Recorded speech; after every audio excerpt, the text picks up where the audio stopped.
ಪಂಚಮಸಾಲಿಗೂ ಪಂಚಪೀಠಕ್ಕೂ ಇರೋ ವ್ಯತ್ಯಾಸಗಳು ಹೇಳಿ, ಯಾಕೆ ಬರ್ಸ್ಬೇಕು ಅಂತ ಹೇಳಿ, ಬರ್ಸೋದ್ರ ಲಾಭ ಏನು ಹೇಳಿ, ಸಮಾಜದಲ್ಲಿ ಇರ್ತಕ್ಕಂಥ ಕಟ್ಟಕಡೆ ಬಡವನಗಾರರಿಂದ ಆಗ್ತಕ್ಕಂಥ ಅನುಕೂಲಗಳೇನು, ದಯವಿಟ್ಟು ಇದು ಯಾವುದ್ರ ಬಗ್ಗೆ ಹೇಳ್ತಿಲ್ಲ. ವೀರಶೈವ ಲಿಂಗಾಯತ ಅಂತ ಬರ್ಸಿ, ಹಿಂದೂ ಅಂತ ಬರ್ಸಿ.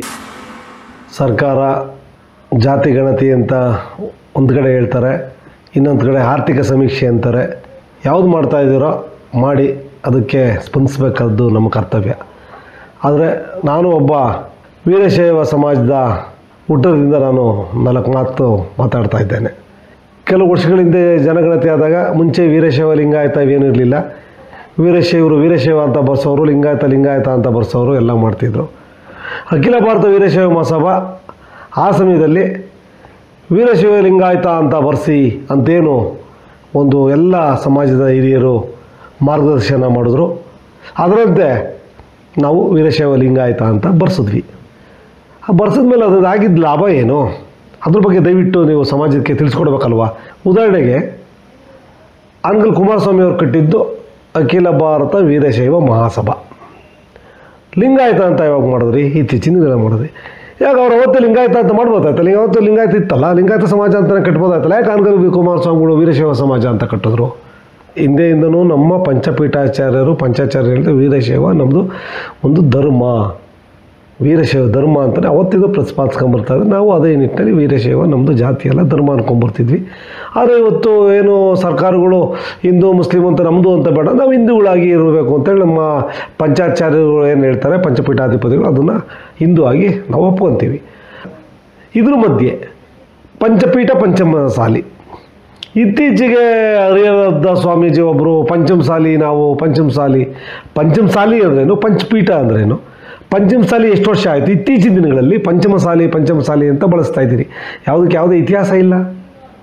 ಪಂಚಮಸಾಲಿಗೂ ಪಂಚಪೀಠಕ್ಕೂ ಇರೋ ವ್ಯತ್ಯಾಸಗಳು ಹೇಳಿ, ಯಾಕೆ ಬರ್ಸ್ಬೇಕು ಅಂತ ಹೇಳಿ, ಬರ್ಸೋದ್ರ ಲಾಭ ಏನು ಹೇಳಿ, ಸಮಾಜದಲ್ಲಿ ಇರ್ತಕ್ಕಂಥ ಕಟ್ಟಕಡೆ ಬಡವನಗಾರರಿಂದ ಆಗ್ತಕ್ಕಂಥ ಅನುಕೂಲಗಳೇನು, ದಯವಿಟ್ಟು ಇದು ಯಾವುದ್ರ ಬಗ್ಗೆ ಹೇಳ್ತಿಲ್ಲ. ವೀರಶೈವ ಲಿಂಗಾಯತ ಅಂತ ಬರ್ಸಿ, ಹಿಂದೂ ಅಂತ ಬರ್ಸಿ, ವೀರಶೈವ ಲಿಂಗಾಯತ ಅಂತ ಬರ್ಸಿ, ಹಿಂದೂ ಅಂತ. ಇದು ಬಿಡಿ ಸ್ವಾಮಿ. ಅದು ಬರ್ಸಿದ್ರಿಂದ ಕಟ್ಟಕಡೆಯ ಸಮಾಜದಲ್ಲಿರ್ತಕ್ಕಂಥ ಕಟ್ಟಕಡೆಯ ವ್ಯಕ್ತಿಗಳಿಗೆ ಏನಿದಿಂದ ಲಾಭ ಆಗ್ತದೆ? ಉದಾಹರಣೆಗೆ ನನಗೀಗ 55 ವರ್ಷಗಳು.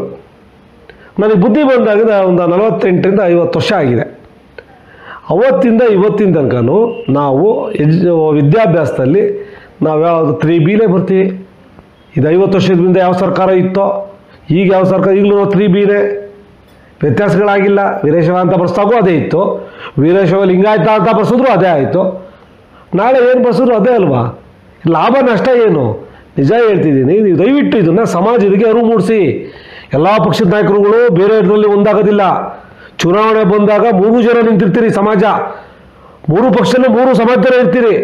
ಅವತ್ತು ನೀವು ಅವರಪ್ಪನ ಯಾವುದೋ ಹಿನ್ನೆಲೆ ತೆಕ್ಕೊಂಬಯ್ಯೋದು, ಇವ್ರದಿಂದ ಯಾವುದೋ ಒಗ್ಗಟ್ಟಿರಲ್ಲ ನಿಮಗೆ. ನಿಮ್ಮ ರಾಜಕೀಯಕ್ಕೋಸ್ಕರ 3 ಜನನು ಪೇಪರ್ಗಳಲ್ಲಿ ಟಿವಿಗಳಲ್ಲಿ ನೋಡೋಕ್ಕೆ ನಮಗೆ ಅನ್ಸ್ಬಿಡುತ್ತೆ, ನಮ್ಮ ಸಮಾಜದವರ ಇವರು ಅನ್ಸ್ಬಿಡುತ್ತೆ. ಆ ಮಟ್ಟಕ್ಕೆ ಕಿತ್ಲಾಡ್ತೀರಿ. ಈಗ ನಿಮಗೆ ಸಮಾಜ ನಿಮ್ಮನ್ನು ಹೆಂಗೆ ನಂಬೋದು? ನಿಮ್ಮ ಮಾತುಗಳನ್ನ ನಾವು ಏನಂತ ಬರ್ಸೋಣ? ದಯವಿಟ್ಟು ಇದನ್ನು ಸಮಾಜದ ಕಟ್ಟಕಡೆಯ ವ್ಯಕ್ತಿಗೂ ಅರ್ಥ ಆಗೋ ರೀತಿಲಿ ಹೇಳಿ. ಜೊತೆಗೆ ನನಗನ್ಸಿರೋ ಪ್ರಕಾರ ಏನಾದರೂ ಇದು ವೀರಶೈವ ಲಿಂಗಾಯತ ಎಲ್ಲ ಅಂಕಿಅಂಶಗಳು ನೀವು ಹೇಳ್ತಿರಲ್ಲ, ನಮ್ದು ಇದು ಜಾಸ್ತಿ ಇತ್ತು, ಕಮ್ಮಿ ಆಗೋಯ್ತು, ಜಾಸ್ತಿ ಆಗಬೇಕು ಅಂತಿರಲ್ಲ. ಆದರೆ ನೀವು ಯಾಕೆ ಇವತ್ತು ಯಾವುದು ಕಟ್ಟಕಡೆ ವ್ಯಕ್ತಿಗೆ ವಿಷಯಗಳು ಕೊಡ್ತಾ ಇಲ್ಲ ಅಂದರೆ ಇದರಿಂದ ಏನೂ ಆಗಲ್ಲ ಅಂತ ನಿಮಗೂ ಗೊತ್ತು. ನಾವು ವೀರಶೈವ ಅಂತ ಬಳಸಲಿ, ವೀರಶೈವ ಲಿಂಗಾಯತ ಅಂತ ಬಳಸಲಿ, ಇನ್ನೊಂದು ಬಳಸಲಿ, 3Bನೇ ನಮಗೆ ಯಾವುದೇ ಸವಲತ್ತುಗಳು ಮೀಸಲಾತಿಗಳು ನೀವು ಕೊಡಲ್ಲ, ಕಾಂಗ್ರೆಸ್ ಬಂದರೂ ಕೊಡಲ್ಲ, BJP ಬಂದರೂ ಕೊಡಲ್ಲ, ದಳ ಬಂದರೂ ಕೊಡಲ್ಲ. ನಮ್ಮಲ್ಲಿರ್ತಕ್ಕಂಥ ಬಹುತೇಕ ಜನ ಮಧ್ಯಮ ವರ್ಗ, ಕೆಳವರ್ಗ, ಒಂದು 10% ನಿಮ್ಮಂಥ ರಾಜಕಾರಣಿಗಳು ಶ್ರೀಮಂತರಾಗಿದ್ದೀರಿ. ಬಿಟ್ಟರೆ ನಮ್ಗೆ ಆಗ್ತಕ್ಕಂಥ ಲಾಭಗಳು ಇಲ್ಲ. ಯಾರಿಗಪ್ಪ ಆಗುತ್ತೆ ಲಾಭ? ಬರ್ಸೋದೇನು ಅಂತ ಪ್ರಶ್ನೆ ಮಾಡೋದಾದರೆ, ಇವತ್ತೇನು ಅಂಕಿಅಂಶಗಳಾದಾಗ ಇವತ್ತೇನು ನಮ್ಮ ಜನಸಂಖ್ಯೆ ಜಾಸ್ತಿ ತೋರಿಸ್ಬಿಟ್ರೆ ವೀರಶೈವ ಲಿಂಗಾಯತ ಒಂದೇ ಅಂತ ಎಲ್ಲರೂ ಒಂದು ಅಂತ ಬರ್ಸ್ಬಿಟ್ರೆ, ನಾಳೆ 3 ಪಕ್ಷಗಳಲ್ಲಿ ನಮ್ಮ ಸಮಾಜದ ಇಷ್ಟು ಸಂಖ್ಯೆ ಐತಿ, ಈ ತಾಲೂಕಲ್ಲಿ ನೀವು ಟಿಕೆಟ್ಗಳು ತಗೊಳ್ಳೋಕ್ಕೆ, ಟಿಕೆಟ್ಗಳು ಗಿಡ್ಸೋಕ್ಕೆ ನಿಮ್ಮ ಪಾರ್ಟಿಗಳಲ್ಲಿ ನಿಮಗೆ ಅನುಕೂಲ ಆಗ್ತದೆ. ನಾಳೆ ಫ್ಯೂಚರಲ್ಲಿ ನಿಮ್ಮನ್ನಂತ ನಿಮ್ಮ ಮಕ್ಕಳು ಟಿಕೆಟ್ ತಗೊಂಡು ಅನ್ವತ್ತು ನೀವು ಶ್ರೀಮಂತರಾಗಿ ಹೋಗ್ತೀರಿ, ನೀವು ರಾಜಕಾರಣ ಮಾಡ್ಕೊಂಡು ಹೋಗ್ತೀರಿ. ಬಿಟ್ಟರೆ ಸಮಾಜದ ಕಟ್ಟಕಡೆಗೆ ವ್ಯಕ್ತಿಗೆ ಏನಿದೆ? ಆ ಮಠಾಧಿಪತಿಗಳು, ಮಹಾನುಭಾವರುಗಳು ನೀವು ಹೇಳಿ. ಮಹಾಸಭಾದ ಬಗ್ಗೆ ಹರಿಹರದ ಪಂಚಮಸಾಲಿ ಸ್ವಾಮಿಗಳು ಹೇಳ್ತಾರೆ ಮಹಾಸಭಾದ ನಿರ್ಣಯ ಸರಿ ಇಲ್ಲ. ಮಹಾಸಭಾದಲ್ಲಿ ಇವತ್ತು ಶಾಮನೂರು ಶಿವಶಂಕರಪ್ಪನವರು ಇಳಿ ವಯಸ್ಸಲ್ಲೂ ಸಹ ಸಮಾಜ ಒಂದಾಗಬೇಕು ಅಂತ ಹೊಡೆದಾಡ್ತಾರೆ. ಅಂಥವ್ರ ಜೊತೆ ಕೂತು ಮಾತಾಡಿ. ಹೆಂಗೆ ಬೇಕು ಸ್ವಾಮೀಜಿ ಅಂದ ತಕ್ಷಣ ನೀವೆಲ್ಲ ಅಲ್ಲ, ನೀವು ಹಂಗಿರು ಬಂದ್ಬಿಡಿ, ರಾಜಕೀಯಕ್ಕೆ ಬಂದ್ಬಿಡಿ. ಪಂಚಮಸಾಲಿಗೆ ಇತಿಹಾಸ ಆಯಿತಾ ಅದು ಹೇಳಿ. ಪಂಚಮಸಾಲಿ ಇಷ್ಟು ವರ್ಷದ ಇತಿಹಾಸ ಇದೆ. ಪಂಚಮಸಾಲಿಗೆ ಹಿಂದೆ ಯಾರು ಪೀಠಾಧಿಪತಿಗಳಿದ್ದರು? ಪಂಚಪೀಠಕ್ಕೂ ಪಂಚಮಸಾಲಿಗೂ ವ್ಯತ್ಯಾಸ ಏನು? ಇವನ್ ಜನಕ್ಕೆ ಹೇಳಿ. ಅದು ಬಿಟ್ಟು ಬರೀ ಯಾವ ಟಿ ವಿ ಹಾಕು, ಚಾನಲ್ ಹಾಕು, ವೀರಶೈವ ಅಂತ ಬರ್ಸಿ, ಲಿಂಗಾಯತ ಬರ್ಸಿ, ನಾವು ಒಂದು ಅಂತ ಬರ್ಸಿ, ಉಪಪಂಗಡಗಳು. ಯಾವ ಪಂಗಡಗಳು ಬರ್ಸಿದಾಗ ಅವ್ರಿಗೆ ಏನಾದ್ರು ನೀವು ಅಧಿಕಾರದಲ್ಲಿದ್ದಾಗ ಯಾರು ಸಮಾಜದ ಬಗ್ಗೆ ಮಾತಾಡಿದ್ರ? ಎಷ್ಟು ಜನ ಮುಖ್ಯಮಂತ್ರಿ ಆಗ್ರಿ ಇತ್ತೀಚೆಗೆ? ವೀರಶೈವ ಲಿಂಗಾಯತ ಎಷ್ಟು ಜನ ಮುಖ್ಯಮಂತ್ರಿಗಳಾದ್ರಿ? ಸಮಾಜಕ್ಕೆ ನಿಮ್ಮ ಕೊಡುಗೆ ಏನು? ದಯವಿಟ್ಟು ಅವೆಲ್ಲ ಹೇಳ್ಬೇಕಾಗ್ತದೆ ಸಮಾಜದ ಮುಂದೆ.